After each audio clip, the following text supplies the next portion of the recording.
नमस्कार, आपके साथ मैं हूं दीपिका शर्मा और आप देख रहे हैं क्राइम तक। मेरी बेटी मेडिकल कॉलेज की टॉपर रही है। मेरी बेटी आतंकवादी नहीं हो सकती है।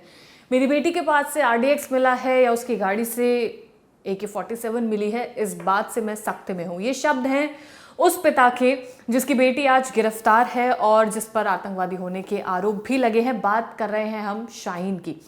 ये वो महिला है जो अरेस्ट की जा चुकी है और लखनऊ से इसका ताल्लुक है। ताल्लुक इसका दिल्ली के ब्लास्ट से भी है। ताल्लुक इसका फरीदाबाद में जो आतंकी गिरफ्तार हुए हैं उससे भी है। लेकिन उसके पिता का ये कहना है कि उसकी बेटी ने हमेशा अपनी जिंदगी दूसरों की सेवा में बिताई है। ये कौन सी सेवा है जहां पर लोगों की जान जा रही है? हालांकि इन लोगों का कहना है कि उन्हें यकीन नहीं हो रहा है, लेकिन शाहीन मेडिकल कॉलेज में टॉपर रही है, पढ़ी लिखी है, बावजूद इसके ऐसी गतिविधियों में उसका नाम आना ये अपने आप में चौंकाने वाली बात है। हालांकि इतने दिन से जो हम देख रहे हैं उसमें चौंकाने वाले खुलासे ही हो रहे हैं, क्योंकि हर एक नाम पढ़ा लिखा नाम सामने आ रहा है। हर एक शख्स डॉक्टर है। यहाँ पर भी ये महिला डॉक्टर है, MBBS किया हुआ है, टॉप किया हुआ है, MD किया हुआ है। तो सोचिए जो लेवल है वो कितना ज़्यादा परे हो चुका है, दिमाग के परे हो चुका है कि लोग ऐसा क्यों कर रहे हैं। ये जो बात है, ये कहना है लखनऊ की डॉक्टर शाहीन शाहिद के पिता सईद अंसारी का, जिसे 10 नवंबर को हरियाणा के फरीदाबाद से अरेस्ट किया गया है। 10 नवंबर ही वही तारीख है जहां पर दिल्ली में वो हमला हुआ था, वो ब्लास्ट हुआ था। इसके बाद 11 नवंबर को ATS और जम्मू कश्मीर पुलिस ने लखनऊ में उसके भाई डॉक्टर परवेज अंसारी को भी गिरफ्तार किया था। शाहीन के पिता सईद अंसारी हेल्थ डिपार्टमेंट में रिटायर्ड अधिकारी है। पूरी बात बताएंगे कि ये जो महिला है शाहीन, इसने क्या पढ़ाई की है, इसका क्या संपर्क है इन आतंकवादी गतिविधियों से, इसका क्या संपर्क है जैश ए मोहम्मद संगठन से, इसका क्या संपर्क है उस शख्स से जो फरीदाबाद में था, जिसके पास से विस्फोटक सामग्री बरामद हुई थी। इसका क्या संबंध है उस शख्स से जो दिल्ली में वो गाड़ी चला रहा था I-20, जिसमें ब्लास्ट होता है और हमारे लोग मारे जाते हैं। तमाम चीजें बताएंगे। तो ये Shaheen combined pre medical test यानी कि CPMT की टॉपर रही है। उसने इलाहाबाद मेडिकल कॉलेज प्रयागराज से MBBS किया और MD भी किया है।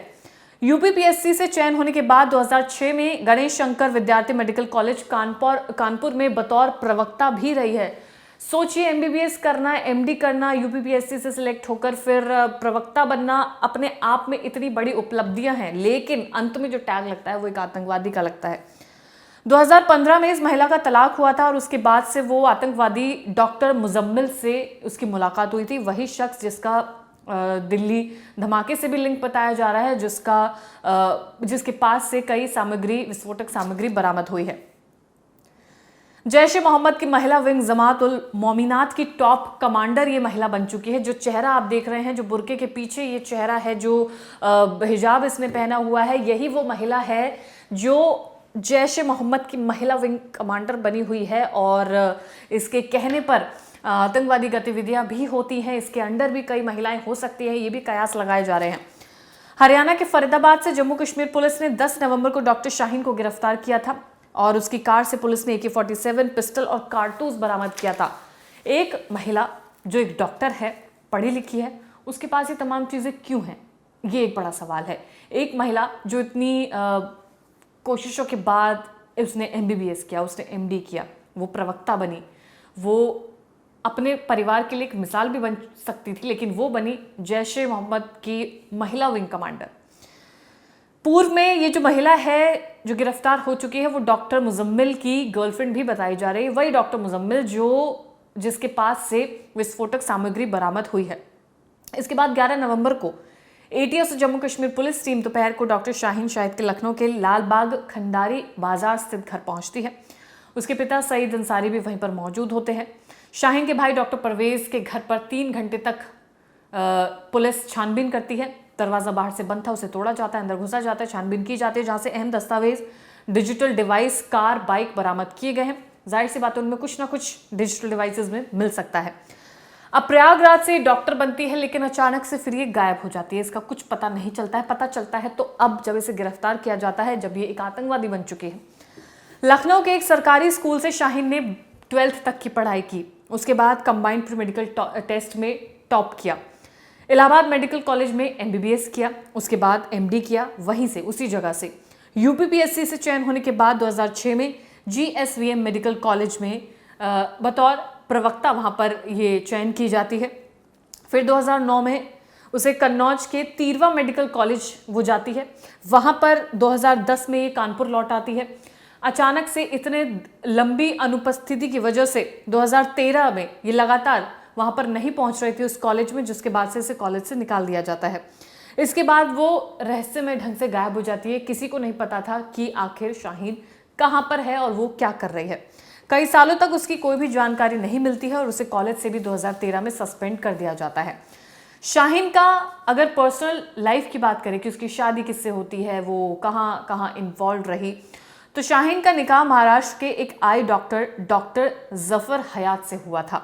अब ये जफर हयात कहाँ हैं, इसके बारे में भी कोई जानकारी नहीं है। क्या इसका भी लिंक किसी आतंकवादी गतिविधि से है या नहीं, इसकी जानकारी नहीं है।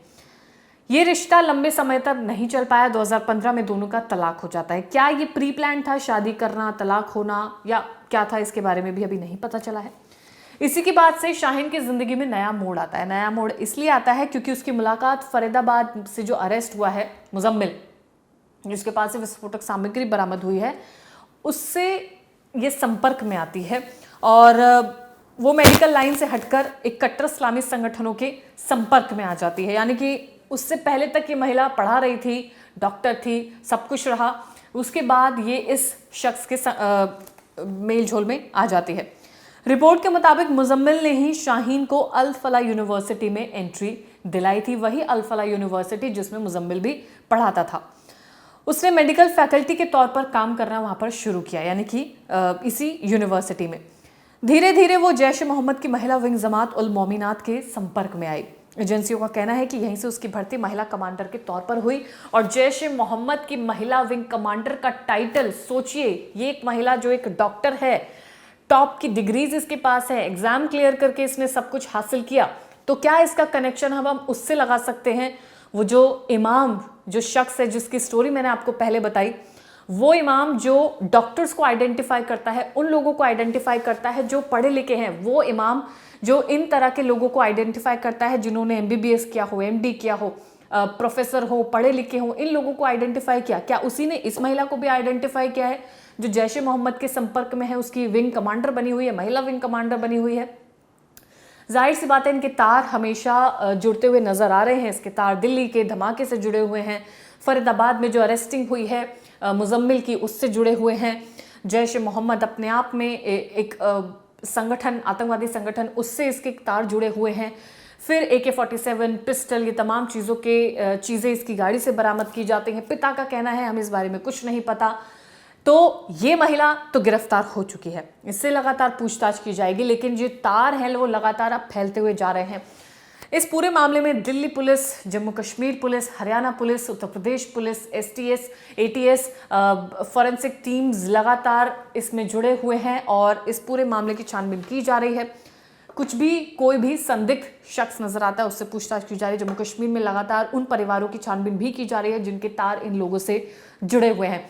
फिलहाल इसमें जितने भी अपडेट आएंगे क्राइम तक आपको लगातार देता रहेगा, लेकिन ये महिला जो सामने आई है इस पूरे व्हाइट कॉलर टेरर मॉड्यूल में, ये अपने आप में चौंकाने वाली स्थिति है कि कैसे एक डॉक्टर, हालांकि अभी भी डॉक्टर ही, इससे पहले भी डॉक्टर ही सामने आ रहे थे, लेकिन एक और डॉक्टर, क्यों सिर्फ डॉक्टर ही इस पूरे वारदात में जुड़े हुए हैं? तो ये एक तरह का व्हाइट कॉलर टेरर मॉड्यूल है जहां पर पढ़े लिखे शख्स, डॉक्टर इन्वॉल्व है इस पूरी गतिविधि में।